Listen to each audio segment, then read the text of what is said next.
ਸਤਿ ਸ਼੍ਰੀ ਅਕਾਲ ਦੋਸਤੋ ਅੱਜ ਸਾਡੇ ਦੇਸ਼ ਦੀ ਆਜ਼ਾਦੀ ਦੇ ਮਹਾਨਾਇਕ ਸ਼ਹੀਦ ਆਜਮ ਸਰਦਾਰ ਭਗਤ ਸਿੰਘ, ਸੁਖਦੇਵ ਥਾਪਰ ਅਤੇ ਸ਼ਿਵਰਾਮ ਰਾਜਗੁਰੂ ਜੀ ਸ਼ਹਾਦਤ ਦਾ ਉਹ ਦਿਨ ਹੈ ਜਿਸ ਦਿਨ ਇਹਨਾਂ ਮਹਾਨ ਕ੍ਰਾਂਤੀਕਾਰੀ ਨੇ ਆਪਣੇ ਜੀਵਨ ਨੂੰ ਸਾਡੇ ਦੇਸ਼ ਦੀ ਆਜ਼ਾਦੀ ਦੇ ਲਈ ਕੁਰਬਾਨ ਕਰ ਫਾਂਸੀ ਦੇ ਫੰਦਿਆਂ ਨੂੰ ਚੁੰਮ ਸ਼ਹੀਦੀ ਪਾ ਸਾਰੀ ਦੁਨੀਆ ਨੂੰ ਇਹ ਦੱਸ ਦਿੱਤਾ ਕਿ ਸਾਡੇ ਦੇਸ਼ ਦੇ ਕ੍ਰਾਂਤੀਕਾਰੀ ਮੌਤ ਤੋਂ ਨਹੀਂ ਡਰਦੇ। ਉਹਨਾਂ ਦੀ ਇਸ ਕੁਰਬਾਨੀ ਨੇ ਆਜ਼ਾਦੀ ਦੀ ਲਹਿਰ ਨੂੰ ਹੋਰ ਪ੍ਰਚੰਡ ਕਰ ਦਿੱਤਾ ਸੀਗਾ ਅਤੇ ਆਖਿਰ 1947 ਦੇ ਵਿੱਚ ਗੋਰਿਆਂ ਨੂੰ ਦੇਸ਼ ਛੱਡਣ ਦੇ ਲਈ ਮਜਬੂਰ ਕਰ ਦਿੱਤਾ।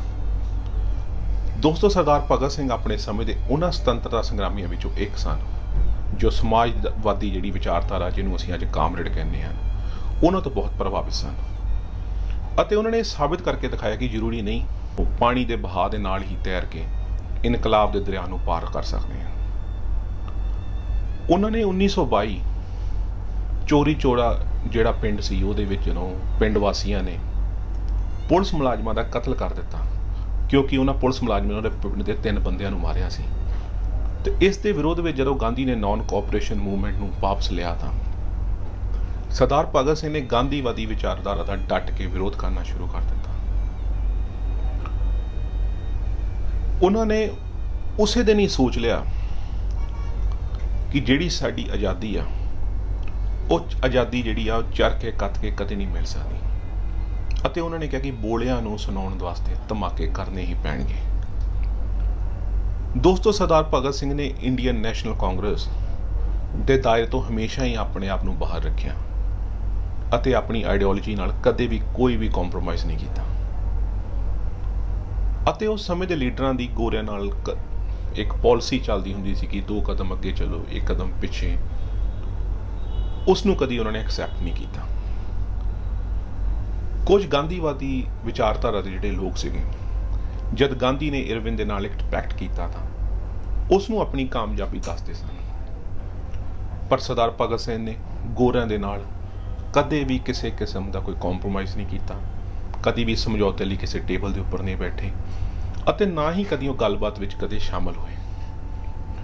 ਕਿਉਂਕਿ ਉਹ ਗੋਰਿਆਂ ਨੂੰ ਸਾਡੇ ਦੇਸ਼ ਦੇ ਵਿੱਚ ਆਏ ਕੁਝ ਇਨਵੇਡਰਸ ਵਜੋਂ ਸਮਝਦੇ ਸਨ ਜੋ ਮੁੱਠੀ ਭਰ ਲੋਕ ਸਾਡੇ ਲੱਖਾਂ ਲੋਕਾਂ ਤੇ ਉਸ ਟਾਈਮ ਰਾਜ ਕਰਦੇ ਸੀਗੇ ਅਤੇ ਉਹ ਸੋਚਦੇ ਸਨ ਕਿ ਇਹਨਾਂ ਲੋਕਾਂ ਨੂੰ, ਇਹਨਾਂ ਗੋਰਿਆਂ ਨੂੰ ਸਾਡੀ ਜ਼ਮੀਨ ਤੇ ਸਾਹ ਲੈਣ ਦਾ ਵੀ ਹੱਕ ਨਹੀਂ ਹੈ। ਦੋਸਤੋ, ਉਹਨਾਂ ਦਾ ਵਿਚਾਰ ਸੀ ਕਿ ਸਾਡੇ ਦੇਸ਼ ਦੇ ਮਸਲਿਆਂ ਦੇ ਲਈ ਗੱਲਬਾਤ ਵਾਸਤੇ ਸਿਰਫ ਅਤੇ ਸਿਰਫ ਸਾਡੇ ਦੇਸ਼ ਦੇ ਜਿਹੜੇ ਲੋਕ ਆ ਉਹਨਾਂ ਦਾ ਹੀ ਵਿਚਾਰ ਵਟਾਂਦਰਾ ਹੋਣਾ ਚਾਹੀਦਾ ਆ ਅਤੇ ਸਾਡੇ ਦੇਸ਼ ਦੀ ਜਿਹੜੀ ਸਰਕਾਰ ਵੀ ਆ ਉਹ ਸਿਰਫ ਅਤੇ ਸਿਰਫ ਸਾਡੇ ਦੇਸ਼ ਵਾਸੀਆਂ ਦੁਆਰਾ ਹੀ ਚਲਾਈ ਜਾਣੀ ਚਾਹੀਦੀ ਹੈ। ਦੋਸਤੋ, ਭਾਵੇਂ ਸਰਦਾਰ ਭਗਤ ਸਿੰਘ ਜਨਮ ਤੋਂ ਸਿੱਖ ਸਨ ਪਰ ਜਦ ਗਾਂਧੀ ਨੇ ਨਾਨ ਕੋਆਪਰੇਸ਼ਨ ਮੂਵਮੈਂਟ ਨੂੰ ਵਾਪਸ ਲਿਆ ਤਾਂ ਪੂਰੇ ਦੇਸ਼ ਦੇ ਵਿੱਚ ਫਿਰਕੂ ਦੰਗੇ ਜਿਹੜੇ ਉਹ ਭਟਕ ਗਏ। ਹਿੰਦੂ ਜਿਹੜੇ ਮੁਸਲਮਾਨ ਸਿੱਖ ਇੱਕ ਦੂਜੇ ਦੇ ਖੂਨ ਦੇ ਪਿਆਸੇ ਹੋ ਗਏ ਤੇ ਉਹਨਾਂ ਦੰਗਿਆਂ ਦੇ ਬਾਅਦ ਜਦ ਸਰਦਾਰ ਭਗਤ ਸਿੰਘ ਨੂੰ ਬਹੁਤ ਦੁੱਖ ਲੱਗਿਆ ਤੇ ਉਹਨਾਂ ਨੇ ਧਰਮ ਦੀ ਹੋਂਦ ਨੂੰ ਹੀ ਚੈਲੰਜ ਕਰ ਕੁਝ ਸਵਾਲ ਪੁੱਛਣੇ ਸ਼ੁਰੂ ਕਰ ਦਿੱਤੇ ਅਤੇ ਕੁਝ ਸਮੇਂ ਤੱਕ ਜਦ ਉਹਨਾਂ ਨੂੰ ਆਪਣੇ ਸਵਾਲਾਂ ਦੇ ਜਵਾਬ ਨਹੀਂ ਮਿਲੇ ਤਾਂ ਉਹ ਇਹ ਸਮਝ ਨਹੀਂ ਪਾ ਰਹੇ ਸੀ ਕਿ ਜਿਹੜੇ ਵੱਖਰੇ ਵੱਖਰੇ ਧਰਮਾਂ ਦੇ ਲੋਕ ਆ ਜੋ ਸ਼ੁਰੂ ਵਿੱਚ ਇਕਮੁੱਠ ਹੋ ਕੇ ਆਪਣੀ ਗੁਲਾਮੀ ਦੇ ਲਈ ਗੋਰਿਆਂ ਦੇ ਖਿਲਾਫ ਲੜਾਈ ਲੜ ਰਹੇ ਸਨ, ਉਹਨਾਂ ਨੂੰ ਇੱਕਦਮ ਕੀ ਹੋਇਆ ਕਿ ਉਹਨਾਂ ਦੇ ਜਿਹੜੇ ਆਪਣੇ ਧਾਰਮਿਕ ਮਤਭੇਦ ਉਹ ਇੰਨੇ ਕੁ ਜ਼ਿਆਦਾ ਵੱਧ ਗਏ ਕਿ ਉਹ ਉਹਨਾਂ ਨੂੰ ਛੱਡ ਆਪਣੇ ਵਿੱਚ ਹੀ ਆਪਸ ਦੇ ਵਿੱਚ ਹੀ ਲੜਨ ਲੱਗ ਪਏ। ਇਹ ਸਭ ਦੇਖ ਕੇ ਇੰਨੇ ਕੁ ਦੁਖੀ ਹੋਏ ਕਿ ਜਦੋਂ ਉਹਨਾਂ ਨੇ ਆਪਣੇ ਜਿਹੜੇ ਧਾਰਮਿਕ ਵਿਸ਼ਵਾਸ ਸੀਗੇ ਜਾਂ ਆਪਣੀ ਮਾਨਤਾ ਸੀ ਕਿਸੇ ਧਰਮ ਦਾ ਉਸ ਨੂੰ ਤਿਆਗ ਦਿੱਤਾ ਅਤੇ ਧਾਰਮਿਕ ਕਿਤਾਬਾਂ ਨੂੰ ਛੱਡ ਕੇ ਬੈਕਨਨ, ਲੈਨਨ ਅਤੇ ਟ੍ਰੋਟਸਕੀ ਵਰਗੇ ਨਾਸਤਿਕ ਲੀਡਰਾਂ ਦੀਆਂ ਕਿਤਾਬਾਂ ਜਿਹੜੀਆਂ ਜਾਂ ਉਹਨਾਂ ਦਾ ਸਾਹਿਤ ਨੂੰ ਪੜ੍ਹਨਾ ਸ਼ੁਰੂ ਕਰ ਦਿੱਤਾ। ਦੋਸਤੋ, ਸਾਲ 1930 ਅਤੇ 31 ਦੀ ਗੱਲ ਆ ਜਦ ਸਰਦਾਰ ਭਗਤ ਸਿੰਘ ਜੇਲ੍ਹ ਵਿੱਚ ਸੀਗੇ ਤੇ ਉਹਨਾਂ ਦੇ ਨਾਲ ਉਹਨਾਂ ਦਾ ਇੱਕ ਸਾਥੀ ਭਾਈ ਰਣਧੀਰ ਸਿੰਘ ਉਹਨਾਂ ਦੇ ਕੋਲ ਆਏ ਤੇ ਉਹਨਾਂ ਨੇ ਉਹਨਾਂ ਨੂੰ ਪਰਮਾਤਮਾ ਦੀ ਹੋਂਦ ਬਾਰੇ ਯਕੀਨ ਦਿਵਾਉਣ ਦੀ ਬਹੁਤ ਕੋਸ਼ਿਸ਼ ਕੀਤੀ ਪਰ ਭਾਈ ਸਾਹਿਬ ਬਹੁਤ ਬੁਰੀ ਤਰ੍ਹਾਂ ਅਸਫਲ ਰਹੇ ਅਤੇ ਸਰਦਾਰ ਭਗਤ ਸਿੰਘ ਨੇ ਇੱਕ ਲੇਖ ਲਿਖਿਆ ਜਿਸ ਦਾ ਨਾਮ ਸੀ ਮੈਂ ਨਾਸਤਿਕ ਕਿਉਂ ਹਾਂ। ਉਹਨਾਂ ਨੇ ਇਸ ਲੇਖ ਵਿੱਚ ਲਿਖਿਆ ਸੀ ਕਿ ਮੇਰੇ ਹਿਸਾਬ ਦੇ ਨਾਲ ਕਿ ਇਨਸਾਨ ਜਿਹੜਾ ਆ ਉਹ ਆਪਣੀਆਂ ਕਮੀਆਂ ਨੂੰ, ਆਪਣੇ ਲਿਮਿਟੇਸ਼ਨਸ ਅਤੇ ਸ਼ਾਰਟਕਮਿੰਗਸ ਦਾ ਜਦ ਉਸ ਨੂੰ ਅਹਿਸਾਸ ਹੁੰਦਾ ਆ ਤੇ ਉਹ ਇੱਕ ਪਰਮਾਤਮਾ ਦੀ ਕਲਪਨਾ ਕਰ ਉਸ ਨੂੰ ਪੈਦਾ ਕਰਦਾ ਹੈ, ਜਿਸ ਨਾਲ ਉਸ ਨੂੰ ਆਪਣੀਆਂ ਸਾਰੇ ਮੁਸ਼ਕਿਲ ਹਾਲਾਤਾਂ ਦੇ ਨਾਲ ਲੜਨ ਦੀ ਇੱਕ ਹਿੰਮਤ ਮਿਲਦੀ ਹੈ। ਮੈਨੂੰ ਲੱਗਦਾ ਹੈ ਕਿ ਇਸ ਲੇਖ ਨੂੰ ਸਕੂਲਾਂ ਵਿੱਚ ਪੜ੍ਹਾਇਆ ਜਾਣਾ ਚਾਹੀਦਾ ਸੀ, ਕਿਉਂਕਿ ਇੱਕ ਇਨਸਾਨੀਅਤ ਦੇ ਲਈ ਗੱਲ ਕੀਤੀ ਜਾਂਦੀ ਹੈ, ਧਰਮਾਂ ਤੋਂ ਉੱਪਰ ਉੱਠ ਕੇ ਗੱਲ ਕੀਤੀ ਗਈ। ਤੇ ਆਖਿਰ ਵਿੱਚ ਉਹਨਾਂ ਨੇ ਲੇਖ ਵਿੱਚ ਲਿਖਿਆ ਸੀ ਕਿ ਆਓ ਵੇਖੀਏ ਕਿ ਮੈਂ ਕਿੰਨਾ ਦ੍ਰਿੜ ਹਾਂ, ਕਿਉਂਕਿ ਮੇਰੇ ਅੱਜ ਇੱਕ ਦੋਸਤ ਨੇ ਮੈਨੂੰ ਪ੍ਰਾਰਥਨਾ ਕਰਨ ਲਈ ਕਿਹਾ, ਅਤੇ ਜਦੋਂ ਉਸਨੂੰ ਮੇਰੀ ਨਾਸਤਿਕਤਾ ਬਾਰੇ ਪਤਾ ਲੱਗਿਆ ਤਾਂ ਉਸਨੇ ਮੈਨੂੰ ਦੱਸਿਆ ਕਿ ਭਗਤ ਸਿੰਘ, ਜਦੋਂ ਤੇਰੇ ਆਖਰੀ ਦਿਨ ਆਉਣਗੇ ਤੂੰ ਰੱਬ ਤੇ ਵਿਸ਼ਵਾਸ ਕਰਨਾ ਜ਼ਰੂਰ ਸ਼ੁਰੂ ਕਰ ਦੇਵੇਂਗਾ। ਅਤੇ ਸਰਦਾਰ ਭਗਤ ਸਿੰਘ ਨੇ ਉਸਦਾ ਜਵਾਬ ਦਿੱਤਾ ਕਿ ਨਹੀਂ ਪਿਆਰਿਆ, ਇਹ ਕਦੇ ਵੀ ਨਹੀਂ ਹੋਊਗਾ। ਮੈਂ ਇਸ ਨੂੰ ਨਿਗਾਰ ਅਤੇ ਮੰਦਹਾਲੀ ਦਾ ਕੰਮ ਮੰਨਦਾ ਹਾਂ, ਅਤੇ ਅਜਿਹੇ ਸੈਲਫਿਸ਼ ਮੋਟਿਵ ਦੇ ਲਈ ਮੈਂ ਕਦੇ ਵੀ ਪ੍ਰਾਰਥਨਾ ਨਹੀਂ ਕਰਾਂਗਾ। ਦੋਸਤੋ, ਸਾਡਾ ਇਤਿਹਾਸ ਗਵਾਹ ਹੈ ਕਿ ਉਹਨਾਂ ਨੇ ਆਪਣੇ ਆਖਰੀ ਸਮੇਂ ਦੇ ਵਿੱਚ ਵੀ ਰੱਬ ਦਾ ਨਾਂ ਨਹੀਂ ਲਿਆ, ਅਤੇ ਉਹਨਾਂ ਦੀ ਆਖਰੀ ਕਿਤਾਬ ਵੀ ਲੈਨਿਨ ਦੇ ਬਾਰੇ ਹੀ ਸੀ, ਜਿਸ ਦਾ ਮੈਂ ਸਿੱਧੇ ਤੇ ਸਿੱਧਾ ਜ਼ਿੰਮੇਵਾਰ ਗਾਂਧੀ ਦੀ 1 ਸਟੈਪ ਫਾਰਵਰਡ 2 ਸਟੈਪ ਬੈਕ ਦੀ ਪਾਲਿਸੀ ਨੂੰ ਮੰਨਦਾ ਹੈ। ਦੋਸਤੋ, ਸਰਦਾਰ ਭਗਤ ਸਿੰਘ ਦੀ ਸੋਚ ਕੇ ਜੇ ਅਸੀਂ ਧਰਮਾਂ ਜਾਂ ਜਾਤਾਂ ਦੇ ਵਿੱਚ ਵੰਡੇ ਰਹੇ ਤਾਂ ਅਸੀਂ ਸਾਰੇ ਇੱਕ ਹੋ ਜਾਤੀ ਲੜਾਈ ਨਹੀਂ ਲੜ ਸਕਾਂਗੇ। ਉਹ ਰਾਈਟ ਵਿੰਗ ਪੋਲਿਟਿਕਸ ਤੇ ਕੱਟੜ ਧਾਰਮਿਕ ਜਥੇਬੰਦੀਆਂ ਵੱਲੋਂ ਧਾਰਮਿਕ ਚਿੰਨ੍ਹਾਂ ਨੂੰ ਆਪਣੀਆਂ ਰੈਲਿੰਗ ਪੁਆਇੰਟਸ ਵਜੋਂ ਵਰਤਣ ਦੇ ਬਹੁਤ ਖਿਲਾਫ ਸੀ, ਜੋ ਅੱਜ ਵੀ ਹੋ ਰਿਹਾ ਹੈ। ਅੱਜ ਵੀ ਸਾਡੀਆਂ ਪਾਰਟੀਆਂ ਆਪਣੇ ਆਪਣੇ ਧਰਮਾਂ 'ਚ ਰੰਗੀਆਂ ਹੋਈਆਂ ਹੈ। ਦੋਸਤੋ, ਉਸ ਸਮੇਂ ਦੇ ਬਹੁਤ ਸਾਰੇ ਲੀਡਰ ਅਤੇ ਸੰਗਠਨ ਜਿਹੜੇ ਸੀਗੇ ਉਹ ਮਾਈਨੋਰਟੀਜ਼ ਨੂੰ ਅਤੇ ਲੇਡੀਜ਼ ਨੂੰ, ਜਾਣੀ ਕਿ ਔਰਤਾਂ ਨੂੰ, ਬਰਾਬਰ ਨਹੀਂ ਸਮਝਦੇ ਸਨ, ਅਤੇ ਨੈਸ਼ਨਲਿਜ਼ਮ ਨੂੰ ਇੱਕ ਪੋਲੀਟੀਕਲ ਇੰਡੀਪੈਂਡੈਂਸ ਵਜੋਂ ਵੀ ਦੇਖਦੇ ਸਨ। ਉਹਨਾਂ ਨੂੰ ਸੀਗਾ ਕਿ ਸਾਨੂੰ ਆਜ਼ਾਦੀ ਮਿਲ ਗਈ ਐਂਡ ਅਸੀਂ ਖੁਸ਼ ਹਾਂ। ਪਰ ਸਰਦਾਰ ਭਗਤ ਸਿੰਘ ਰਾਜਨੀਤਿਕ ਆਜ਼ਾਦੀ ਜਿਹੜੀ ਸੀਗੀ ਉਹਦੇ ਨਾਲ ਨਾਲ ਇੱਕ ਐਸਾ ਨਿਆਂਪੂਰਨ ਸਮਾਜ ਜਿਹੜਾ ਸੀ ਉਹਨੂੰ ਚਾਹੁੰਦੇ ਸੀਗੇ, ਜਿੱਥੇ ਜਾਤ ਪਾਤ ਜਾਂ ਧਰਮ ਦੇ ਨਾਂ 'ਤੇ ਖੂਨ ਖਰਾਬਾ ਨਾ ਹੋਵੇ, ਜਿੱਥੇ ਸਰਮਾਏਦਾਰ ਲੋਕ, ਕਾਰਪੋਰੇਟ ਅਦਾਰੇ, ਲੋਕ ਗਰੀਬ ਅਤੇ ਕਮਜ਼ੋਰ ਲੋਕਾਂ ਦੇ ਹੱਕਾਂ 'ਤੇ ਡਾਕਾ ਨਾ ਮਾਰਨ, ਜਿੱਥੇ ਗਰੀਬ ਅਤੇ ਅਮੀਰ ਦੇ ਵਿਚਲਾ ਫਰਕ ਨਾ ਮਾਤਰ ਹੋ ਜਾਵੇ। ਆਪਣੇ ਵਿਚਾਰਾਂ ਦੇ ਪਹਿਰਾ ਦਿੰਦੇ ਹੋਏ ਗਰੀਬਾਂ ਅਤੇ ਕਿਸਾਨਾਂ ਦੇ ਹੱਕਾਂ ਦੀ ਲੜਾਈ ਲੜਨ ਵਾਸਤੇ ਸਰਦਾਰ ਭਗਤ ਸਿੰਘ ਨੇ ਸੋਸ਼ਲਿਸਟ ਰਿਪਬਲਿਕ ਪਾਰਟੀ ਦੀ ਸਥਾਪਨਾ ਵੀ ਕੀਤੀ ਸੀ। ਦੋਸਤੋ, ਬੇਸ਼ੱਕ ਭਗਤ ਸਿੰਘ ਦੇਸ਼ ਭਗਤੀ, ਸਮਾਜਵਾਦ ਅਤੇ ਧਰਮ ਨਿਰਪੱਖਤਾ ਜਿਹਨੂੰ ਆਪਾਂ ਕਹਿੰਦੇ ਹਾਂ ਉਹਨਾਂ ਦਾ ਇੱਕ ਸੰਪੂਰਨ ਮੇਲ ਸੀ, ਪਰ ਫਿਰ ਵੀ ਲਾਲਾ ਲਾਜਪਤ ਰਾਏ ਵਰਗੇ ਜਿਹੜੇ ਲੀਡਰ ਸੀਗੇ ਉਹਨਾਂ ਨੂੰ ਇੱਕ ਰਸ਼ੀਅਨ ਏਜੰਟ ਕਹਿ ਕੇ ਬੁਲਾਉਂਦੇ ਸੀਗੇ, ਅਤੇ ਉਹਨਾਂ ਦੇ ਸਾਥੀ ਜਿਨ੍ਹਾਂ ਨੇ ਦੇਸ਼ ਲਈ ਜਾਨਾਂ ਵਾਰੀਆਂ ਉਹਨਾਂ ਇਨਕਲਾਬੀਆਂ ਨੂੰ ਗੈਰ ਜ਼ਿੰਮੇਵਾਰ ਨੌਜਵਾਨ। ਦੋਸਤੋ, ਅੱਜ ਜੇ ਤੁਸੀਂ ਭਗਤ ਸਿੰਘ ਦਾ ਨਾਂ ਗੂਗਲ ਕਰਦੇ ਹੋ ਤਾਂ ਤੁਹਾਨੂੰ ਪਤਾ ਲੱਗੂਗਾ ਕਿ ਕੁਝ ਬਦਲਿਆ ਨਹੀਂ ਹੈ, ਕਿਉਂਕਿ ਤੁਹਾਨੂੰ ਇੱਕ ਫੋਟੋ ਦਿਖਾਈ ਦਿੰਦੀ ਹੈ ਇੰਟਰਨੈਟ ਦੇ ਉੱਤੇ ਕਿ ਕਿਸ ਤਰ੍ਹਾਂ ਇੱਕ ਮੁੱਛ ਫੁੱਟ ਗੱਭਰੂ ਆਪਣੀ ਮੁੱਛ ਦੇ ਉੱਪਰ ਇੱਕ ਹੱਥ ਰੱਖ, ਦੂਸਰਾ ਹੱਥ ਪਿਸਤੌਲ ਦੇ ਉੱਪਰ ਰੱਖ, ਇੱਕ ਦਰਵਾਜ਼ੇ ਦੇ ਪਿੱਛੇ ਖੜਾ ਹੈ। ਪਰ ਮੈਂ ਸ਼ਰਤ ਲਾ ਕੇ ਕਹਿ ਸਕਦਾ ਹਾਂ ਕਿ ਪੂਰੇ ਇੰਟਰਨੈਟ ਦੇ ਵਿੱਚ ਤੁਸੀਂ ਇੱਕ ਵੀ ਇੱਦਾਂ ਦੀ ਫੋਟੋ ਨਹੀਂ ਦੇਖੋਗੇ ਜਿਸ ਵਿੱਚ ਸਰਦਾਰ ਭਗਤ ਸਿੰਘ ਦੇ ਹੱਥ ਵਿੱਚ ਕਲਮ ਹੋਵੇ ਜਾਂ ਕੋਈ ਲੇਖ ਲਿਖ ਰਿਹਾ ਹੋਵੇ। ਦੋਸਤੋ, ਸਾਲ 1923 ਦੇ ਵਿੱਚ ਸਰਦਾਰ ਭਗਤ ਸਿੰਘ ਨੇ ਜਿਹੜਾ ਲਾਹੌਰ ਦੇ ਵਿੱਚ ਨੈਸ਼ਨਲ ਕਾਲਜ ਸੀਗਾ ਉਹਦੇ ਵਿੱਚ ਦਾਖਲਾ ਲਿਆ, ਕਿਉਂਕਿ ਜਿਹੜੇ ਉਸ ਟਾਈਮ ਦਾ ਖਾਲਸਾ ਕਾਲਜ ਸੀਗਾ ਉਹਦੇ ਜਿਹੜੇ ਟਰਸਟੀ ਸੀਗੇ ਉਹ ਕਿਸੇ ਨਾ ਤਰੀਕੇ ਗੋਰਿਆਂ ਨਾਲ ਰਲੇ ਹੋਏ ਸੀਗੇ, ਅਤੇ ਇਹਨਾਂ ਦੇ ਗ੍ਰੈਂਡਫਾਦਰ ਚਾਹੁੰਦੇ ਸੀ ਕਿ ਇਹ ਨੈਸ਼ਨਲ ਕਾਲਜ ਦੇ ਵਿੱਚ ਪੜ੍ਹਨ। ਤੇ ਪਹਿਲੇ ਸਾਲ ਦੇ ਵਿੱਚ ਜਿਹੜਾ ਪੰਜਾਬ ਹਿੰਦੀ ਦਾ ਸਾਹਿਤਿਆ ਸੰਮੇਲਨ ਹੋਇਆ ਉਹਦੇ ਵਿੱਚ ਇਹਨਾਂ ਨੇ ਐਸੇ ਕੰਪੀਟੀਸ਼ਨ ਵਿੱਚ ਪਹਿਲਾ ਸਥਾਨ ਲਿਆ, ਅਤੇ ਉਹਨਾਂ ਦਾ ਟੌਪਿਕ ਸੀਗਾ ਪ੍ਰੋਬਲਮਸ ਇਨ ਪੰਜਾਬ। ਉਸ ਸਮੇਂ ਪ੍ਰੋਬਲਮਸ ਇਨ ਪੰਜਾਬ, ਅੱਜ ਨਹੀਂ। ਉਹ ਹਿੰਦੀ, ਬਲਵੰਤ, ਰਣਜੀਤ, ਵਿਦਰੋਹੀ ਵਰਗੇ ਨਾਮਾਂ ਨੂੰ ਵਰਤ ਕੇ ਹਿੰਦੀ ਅਤੇ ਉਰਦੂ ਦੀਆਂ ਅਖਬਾਰਾਂ ਦੇ ਵਿੱਚ ਕ੍ਰਾਂਤੀਕਾਰੀ ਦੇ ਲੇਖ ਲਿਖਦੇ ਸਨ। ਕਿਰਤੀ ਕਿਸਾਨ ਪਾਰਟੀ ਸੀਗੀ ਜੀ ਇੱਕ, ਉਹਦਾ ਜਰਨਲ ਸੀਗਾ ਕਿਰਤੀ, ਅਤੇ ਦਿੱਲੀ ਤੋਂ ਛਪਦਾ ਇੱਕ ਅਖਬਾਰ ਸੀ ਵੀਰ ਅਰਜੁਨ, ਉਸ ਅਖਬਾਰ ਦੇ ਲਈ ਵੀ ਲਿਖਦੇ ਹੁੰਦੇ ਸੀ। ਦੋਸਤੋ, ਸਰਦਾਰ ਭਗਤ ਸਿੰਘ ਨੇ 1913 ਤੋਂ ਲੈ ਕੇ 1921 ਤੱਕ ਆਪਣੇ ਸਕੂਲੀ ਜੀਵਨ ਵਿੱਚ ਘੱਟੋ ਘੱਟ 50 ਕਿਤਾਬਾਂ ਪੜ੍ਹ ਲਈਆਂ ਸਨ। ਆਪਣੇ ਕਾਲਜ ਦੇ ਦਿਨਾਂ ਵਿੱਚ ਘੱਟੋ ਘੱਟ 200 ਕਿਤਾਬਾਂ, ਅਤੇ 8 ਅਪ੍ਰੈਲ 1929 ਤੋਂ ਲੈ ਕੇ 23 ਮਾਰਚ ਜਾਣੀ ਅੱਜ ਤੋਂ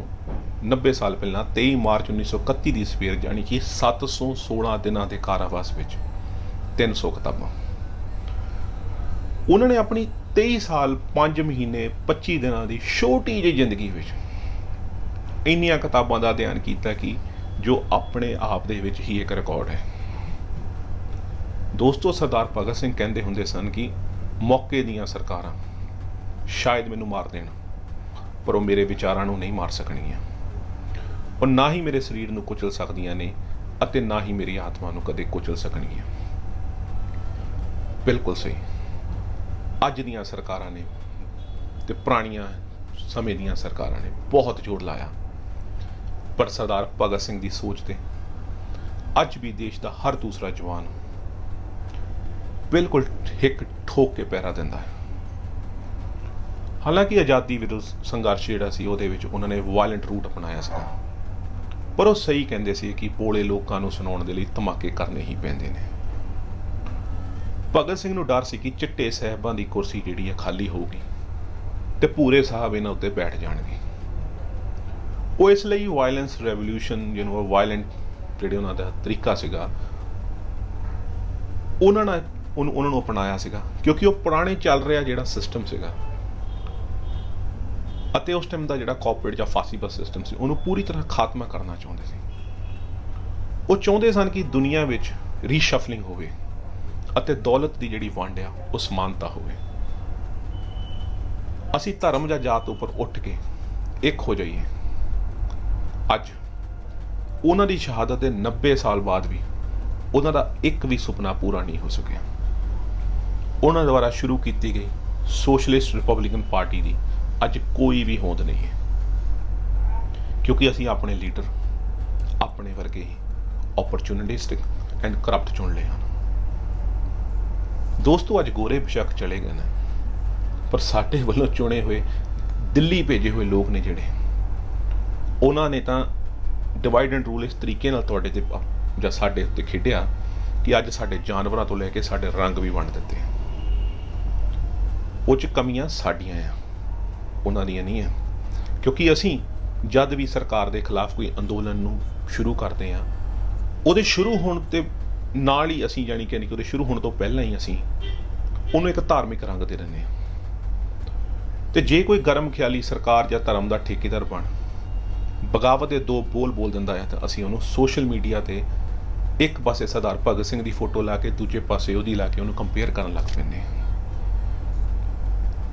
ਦੋਸਤੋ, ਮੈਂ ਮੰਨਦਾ ਹਾਂ ਕਿ ਅੱਜ ਦੀ ਸੋਸਾਇਟੀ ਸਾਡੀ, ਖਾਸ ਕਰ ਸਾਡੀ ਪੰਜਾਬੀਆਂ ਦੀ ਜਿਹੜੀ ਸੋਸਾਇਟੀ ਆ ਉਹ ਲੀਡਰਲੈਸ ਆ। ਸਾਡੇ ਕੋਈ ਸਟੇਟਸਮੈਨ ਨਹੀਂ ਹੈਗਾ, ਪਰ ਇਹਦਾ ਇਹ ਮਤਲਬ ਤਾਂ ਨਹੀਂ ਕਿ ਅਸੀਂ ਭੇਡਾਂ ਬਣ ਕਿਸੇ ਦੇ ਵੀ ਮਗਰ ਲੱਗ ਜਾਈਏ। ਦੋਸਤੋ, ਭਗਤ ਸਿੰਘ ਦੀ ਜਿਹੜੀ ਵਿਚਾਰਧਾਰਾ ਸੀ ਉਹ ਤੋਂ ਪਤਾ ਲੱਗਦਾ ਕਿ ਉਹਨਾਂ ਦੀ ਜਿਹੜੀ ਲੜਾਈ ਸੀਗੀ ਨਾ ਉਹ ਅੰਗਰੇਜ਼ੀ ਹਕੂਮਤ ਦੇ ਖਿਲਾਫ ਨਹੀਂ ਸੀ। ਉਹ ਅੰਗਰੇਜ਼ਾਂ ਤੋਂ ਦੇਸ਼ ਨੂੰ ਆਜ਼ਾਦ ਕਰਾਉਣ ਦੇ ਨਾਲ ਨਾਲ ਦੁਨੀਆ ਦੇ ਹਰੇਕ ਖਿੱਤੇ ਅਤੇ ਕਿੱਤੇ ਵਿੱਚ ਜਿੱਥੇ ਮਨੁੱਖ ਦੀ ਮਨੁੱਖ ਹੱਥੋਂ ਲੁੱਟ ਹੋ ਰਹੀ ਹੋਵੇ, ਜਿੱਥੇ ਓਵਰ ਐਕਸਪਲੋਇਟੇਸ਼ਨ ਹੋਵੇ, ਉਹਨੂੰ ਖਤਮ ਕਰਨਾ ਚਾਹੁੰਦੇ ਸੀ। ਦੋਸਤੋ, ਅੱਜ ਸਾਡੇ ਨੌਜਵਾਨਾਂ ਦਾ ਜਿਹੜਾ ਭਵਿੱਖ ਹਨੇਰੇ ਵਿੱਚ ਆ। ਸਾਡੇ ਜਿਹੜੇ ਜਨਤਕ ਅਦਾਰੇ ਆ ਉਹਨਾਂ ਵਿੱਚ ਭੁੱਖ ਮਚੀ ਹੋਈ ਹੈ। ਸਾਡੇ ਦੇਸ਼ ਨੂੰ ਇੱਕ ਇੱਕ ਕਰਕੇ ਵੇਚਿਆ ਜਾ ਰਿਹਾ ਹੈ। ਦੇਸ਼ ਦੇ ਕਿਸਾਨ ਅਤੇ ਮਜ਼ਦੂਰ ਦੀ ਆਵਾਜ਼ ਨੂੰ ਸਿਰੇ ਤੋਂ ਹੀ ਖਾਰਜ ਕੀਤਾ ਜਾ ਰਿਹਾ ਹੈ। ਆਜ਼ਾਦੀ ਦੇ 72 ਸਾਲ ਬੀਤ ਜਾਣ ਬਾਅਦ ਵੀ ਦਾ ਗਲੋਬਲ ਹੰਗਰ ਜਿਹੜਾ ਇੰਡੈਕਸ ਆ 2019 ਦਾ, ਉਹਨੇ ਇੱਕ ਸਰਵੇ ਕਰਾਇਆ ਜੋ ਹਰ ਸਾਲ ਹੁੰਦਾ ਆ। ਉਹਦੇ ਵਿੱਚ ਸਾਡਾ ਦੇਸ਼ ਭੁੱਖਮਰੀ ਕਰਕੇ ਮਰਨ ਵਾਲਿਆਂ ਦੇ ਵਿੱਚ 117 ਦੇਸ਼ਾਂ ਦੇ ਵਿੱਚੋਂ 102 ਨੰਬਰ ਤੇ। ਦੋਸਤੋ, ਸਾਡੀਆਂ ਚੁਣੀਆਂ ਹੋਈਆਂ ਸਰਕਾਰਾਂ ਕਾਰਪੋਰੇਟਸ ਦੇ ਖਾਤਿਆਂ ਵਿੱਚ ਮਾਇਆ ਦੇ ਢੇਰ ਨੂੰ ਹੋਰ ਉੱਚਾ ਕਰਨ ਵਾਸਤੇ ਨਵੇਂ ਕਾਨੂੰਨ ਬਣਾ ਰਹੀਆਂ ਹਨ ਅਤੇ ਲੋ ਅਤੇ ਮਿਡਲ ਕਲਾਸ ਦੇ ਤਬਕੇ ਨੂੰ ਕਦੀ ਕਰੋਨਾ ਦੇ ਨਾਂ ਤੇ ਅਤੇ ਕਦੇ ਦੇਸ਼ ਦੀ ਤਰੱਕੀ ਵਿੱਚ ਹਿੱਸੇਦਾਰ ਦੇ ਨਾਂ ਤੇ ਖੂਬ ਬੇਵਕੂਫ ਬਣਾ ਨਿਚੋੜ ਰਹੀਆਂ ਹਨ। ਸਾਡੀਆਂ ਸਰਕਾਰਾਂ ਸਾਨੂੰ ਸਬਸਿਡੀਜ਼, ਮੁਫਤ ਆਟਾ ਸਕੀਮ, ਮੁਫਤ ਦਾਲ ਜਾਂ ਹੁਣ ਬੱਸ ਦੇ ਕਿਰਾਏ ਲੇਡੀਜ਼ ਵਾਸਤੇ ਫ੍ਰੀ ਵਰਗੇ ਜਿਹੜੀਆਂ ਖੈਰਾਤਾਂ ਆ ਉਹ ਸਾਨੂੰ ਦੇ ਕੇ ਬਾਰ-ਬਾਰ ਸਾਨੂੰ ਸਾਡੀ ਗੁਲਾਮੀ ਦਾ ਅਹਿਸਾਸ ਕਰਾਉਂਦੀਆਂ ਹਨ, ਪਰ ਅਸੀਂ ਫਿਰ ਵੀ ਨਹੀਂ ਮੰਨਦੇ ਕਿ ਅਸੀਂ ਗੁਲਾਮ ਹਾਂ। ਦੋਸਤੋ, ਸਾਨੂੰ ਧਰਮਾਂ ਜਾਤਾਂ ਦੇ ਵਿੱਚ ਵੰਡ ਰਾਜਨੀਤੀ ਕੀਤੀ ਜਾ ਰਹੀ ਹੈ ਅਤੇ ਅਸੀਂ ਅੱਖਾਂ ਬੰਦ ਕਰ ਸਭ ਜਾਣਦੇ ਹੋਏ ਵੀ ਚੁੱਪ ਹਾਂ।